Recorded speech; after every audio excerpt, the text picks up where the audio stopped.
तहरीक इंसाफ के चेयरमैन इमरान खान इस्लामाबाद में press conference कर रहे हैं। जो रेफरेंसेस चली गई हैं नैब की, इनको फौरी तौर पर रिजाइन करना चाहिए। दूसरा कि पाकिस्तान की जो एक्सपोर्ट्स हैं वो कोलैप्स कर गई हैं।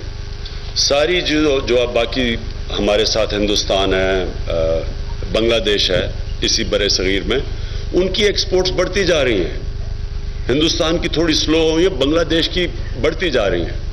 पाकिस्तान की 4 साल पहले क्या एक्सपोर्ट्स थी और आज क्या है, इससे पता चलता है कि पाकिस्तान कितने खतरनाक अब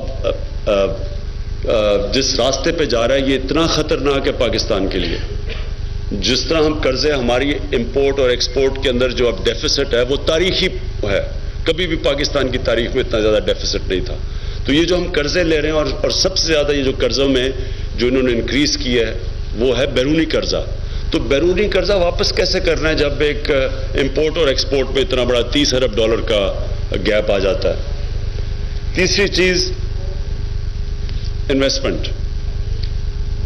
नवाज शरीफ ने कितने दौरे किए बाहर के ममालिक के, आप खर्चा देख लें, मेरे ख्याल में 27 लाख दिन का इनका बजट था बैरून मुल्क दौरों का। ये दौरे क्यों कर रहे थे, हमें बताया जा रहा था इन्वेस्टमेंट लाने के लिए। पाकिस्तान की तारीख में सबसे कम इन्वेस्टमेंट आई है। आसिफ जरदारी के दौर में ज्यादा इन्वेस्टमेंट थी, मुशर्रफ के दौर में बहुत ज्यादा इन्वेस्टमेंट थी, ये भी आपको फिगर से बताएंगे। तो ये इतनी कम इन्वेस्टमेंट कभी पाकिस्तान की तारीख में नहीं आई। क्या वजह है इसकी, क्या वजह है? क्यों ये तो बड़े बिजनेसमैन हैं, ये तो दौरे भी किए, क्यों नहीं इन्वेस्टमेंट आ रही? इसकी सबसे बड़ी वजह करप्शन है। सबसे बड़ी वजह है इनकी करप्शन। सारा इनका जो पूरा टब्बर है उसके अंदर बंदर बांट हुई है। हर जगह पैसे बना रहे हैं, हर जगह ये कमीशंस मांगते हैं। ये ऊपर बना रहे हैं तो नीचे इनके वजीर भी बना रहे हैं।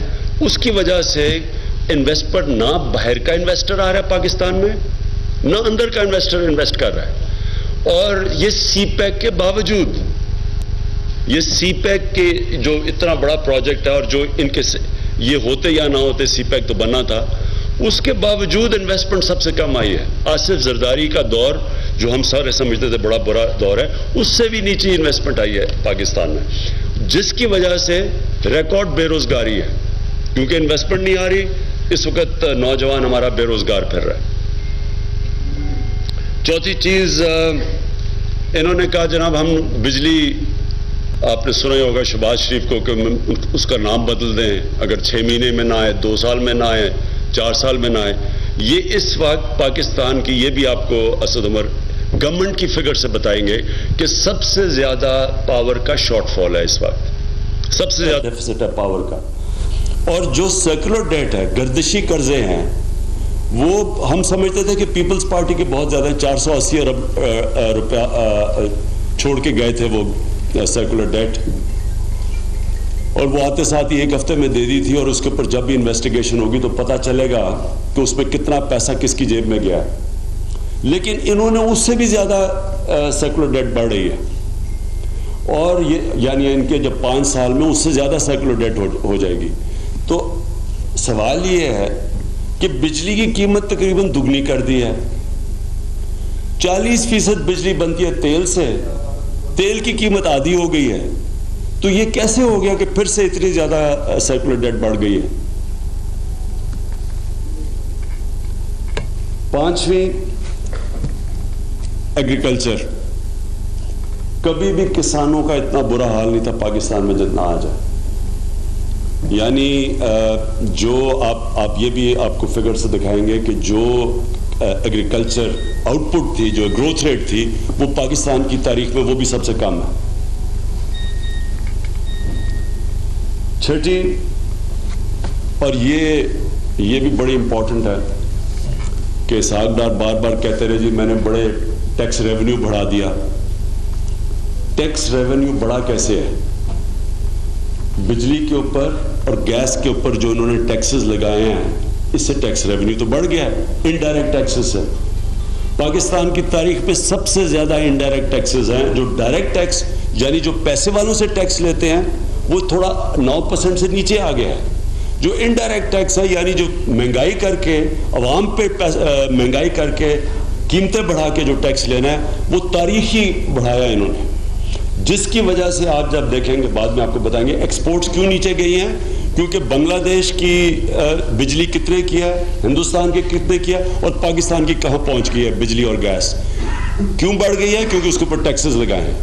क्यों टैक्सेस लगाते हैं? यूटिलिटीज के ऊपर, जिससे कीमतें बढ़ती हैं, जिससे हमारी एक्सपोर्ट्स गिरती हैं। क्योंकि ये पैसे वाले लोगों से टैक्स नहीं ले सकते। पैसे वाले लोगों से क्यों नहीं टैक्स ले सकते? क्योंकि एफबीआर के ऊपर इन्होंने करप्ट आदमी बैठाया हुआ है अपने टैक्सेस बचाने के लिए, जो इनके कागजात ठीक कर रहा था।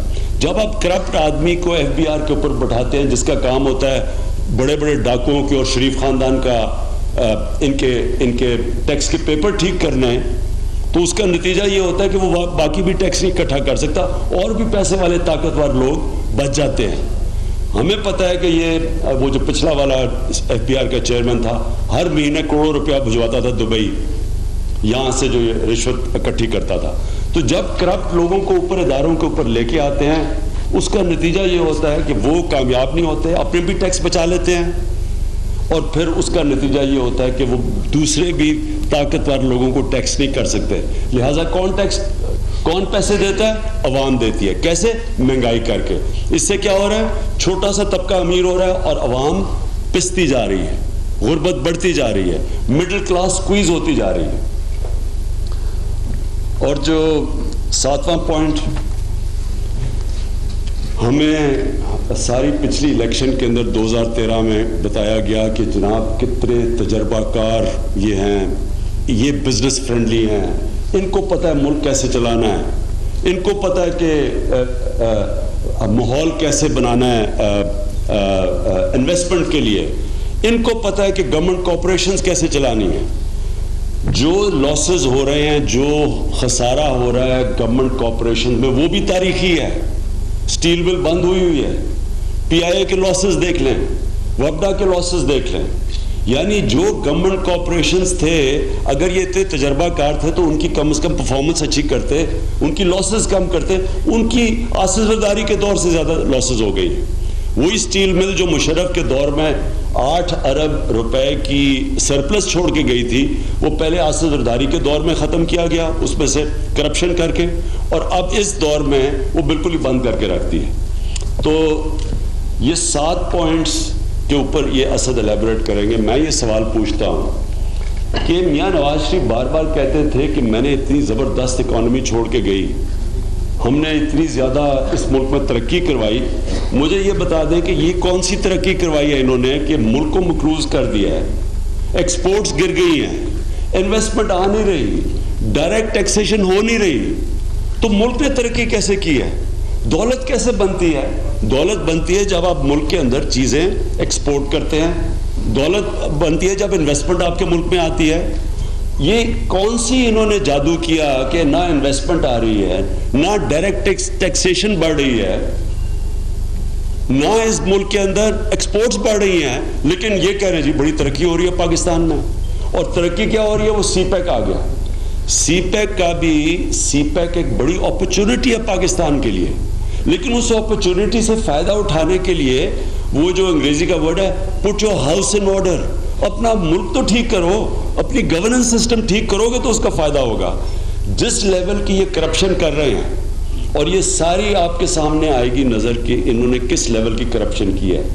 ये जितने बड़े बड़े मेगा प्रोजेक्ट्स हैं, मेट्रोज हैं, ये ऑरेंज ट्रेन है, इनके जब कॉन्ट्रैक्ट्स खुलेंगे, जिस तरह वो मुल्तान का मेट्रो की बाय चांस वो चाइना से पता चला कि जनाब कोई 2.25 अरब रुपए की कोई कमीशन, कोई उन्होंने प्रॉफिट भेजा है, तो आहिस्ता आहिस्ता पता चलेगा कि ये मेगा प्रोजेक्ट्स इन्होंने कर्जे चढ़ा के इस मुल्क के ऊपर बड़े बड़े प्रोजेक्ट्स बनाए हैं।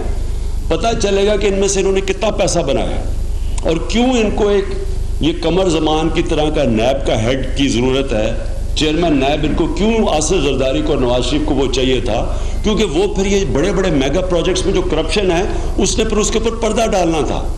नैब जिसका काम है, ये मुल्क के, हम इसको पैसे दे रहे हैं, हमारे टैक्स के पैसे के ऊपर एक नैब चेयरमैन बैठा हुआ है जिसका काम है ये करप्शन पकड़ने की, वो करप्शन के ऊपर पर्दा डाल रहा है, बड़े बड़ी करप्शन के ऊपर, वो छोटे छोटे लोगों को पकड़ा है।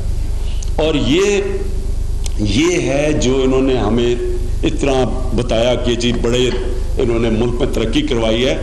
अब आपको ये इनकी फिगर्स है, ये जो मैंने 7 पॉइंट्स दिए हैं उनके ऊपर असद उमर आपको इनकी फिगर से बताएंगे, गवर्नमेंट की फिगर से, कि ये सारी चीजों में पाकिस्तान की तारीख में हर शोबे में, हर इन 7 शोबों में सबसे बुरी परफॉर्मेंस हुई है इनकी।